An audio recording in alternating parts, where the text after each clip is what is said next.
Hi guys, it's been a while and I haven't done a blog for a very long time. So today is, I thought, right, I've done my hair and not looking too bad, so today's a good day to do a blog. So why has it been so long? Things are going okay. We've had a few things to deal with since my last blog, so I think it was a case of I've thought about it and I must do a blog, but then I wouldn't be in a good place, and I think, well, people don't want to hear me moaning and crying, and so then I put it off. And then another time will come and I'm feeling happy and chirpy and, oh yeah, today's a good day to do a blog, and I'm thinking, but that's not a good interpretation about how life is. I'm not like this every day. So it never felt like a good time to do a realistic blog. But that's the point, isn't it? That's the point of doing it. So I thought, just do it today. So here I am, blog day. So where to start? Okay, so first of all, we've got some good news. Matt is been asked to be an advocate for a charity called We Have a Face, and it's based in America. Matt's friend James Bavano, and he asked Matt the other day to be an advocate in Nottinghamshire, which obviously Matt accepted very, very graciously. And so he's now doing all that, and it's basically helping to raise awareness, and they do podcasts that you can listen to, and interviews with other people that do stuff for HD and for charities, and research that's going on, and people talking about what's going, Huntington's disease and what's going on in the world, not just in your area. So I'm very proud of Matt being asked for that. I think he's doing a fantastic job, and I'm so proud of him. And it's given him purpose as well. And having given up, not being able to work at the moment and on rehabilitation, having that taken away from you, and also having your driving licence taken off you, which has happened to Matt this year, a few months ago. It's taken away a lot of Matt's independence and his identity and who he is and who he's always prided himself to be. So having to go through that was awful for him. So this gives him a purpose, something to do. This is what he can do, and he can do it well. So it's really good. I'm really pleased for him. Like I just said, Matt unfortunately had his driving licence revoked this year due to his illness. We thought that they would assess him every 6 months to see if he was able to keep driving, but after his first medical assessment, they made a decision to take it off him straight away. So I am Matt's driver. I'm his chauffeur. I take him everywhere. It was unfortunate the time that it happened, because Matt had just started going to the gym every day. He was taking the dog for a walk. He was really feeling good about himself. He was even going on the sunbeds, and all that has helped lift Matt's mood.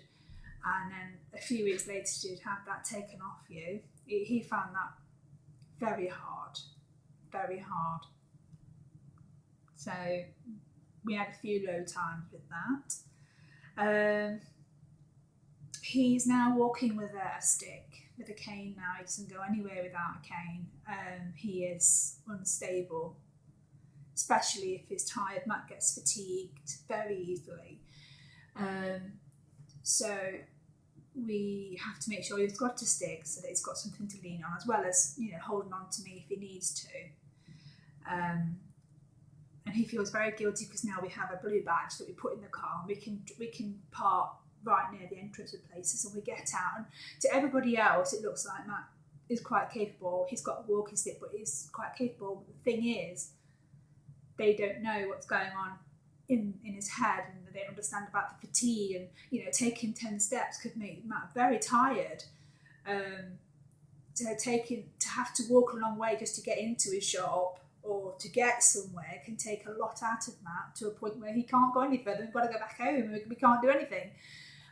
So he went through a stage of feeling guilty about that, but I've knocked that out of him.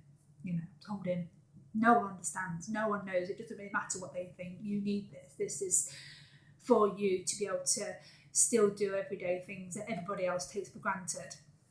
The other day we talked about holidays. In a year's time, it may be that when we go on holiday, we have to take a wheelchair, because I don't want Matt not to be able to see things because he's too tired to walk. So if I can take that away and push him in a wheelchair, then so be it. I don't care. So we went through highs and lows, mostly lows. Late summertime. We had some hard times. Financially, we're okay. We've managed to get things sorted out. And like I say, Matt's on rehabilitation with work, so he's still employed by work and is still classed as employed. But he would just get a reduced wage now, which is good, because it still covers the bills. We're still able to manage, day-to-day living with 2 kids, and with the little money that we have left over, we've been able to start doing tiny bits to the house to make it better and accessible for Matt. So we've had, a wall knocked out and a wall blocked up and a doorway put in. But it's been every single month we've had a little pot of money left that we've been able to put. We would love to pay someone to do it all in one go, and it's all done, but unfortunately our finances don't reach that. So, and we don't want to get into debt doing it. So we've been doing it a bit at a time. It's coming together, but it's going to be a long process. So, but we're happy with what's going on. Okay, and kids. My kids are looking forward to Christmas. My daughter turned 18 this year, and it was a great time for us, very happy time. Even, Matt, although he gets very anxious when other people come into the house, or there's too many people, or too much noise, too much stimulation can make Matt very anxious. And he coped very well. Olivia had several friends over, had a meal, went into town, but then they all came back to stay, and Matt coped really well with that. I could see he was struggling, but he managed to keep it together, and the kids, Olivia and her friends behaved very well. So I went really well. I'm very happy with that. So she turned 18. We're now all gearing up for Christmas.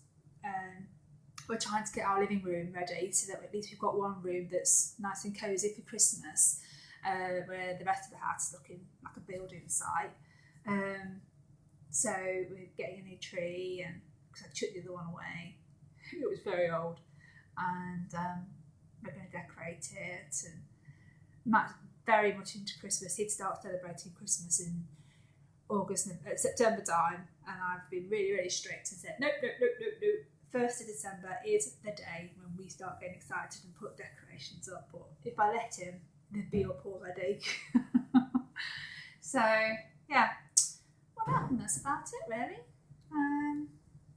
I just thought I'd just touch base and let everyone know that we're still alive and we haven't forgotten.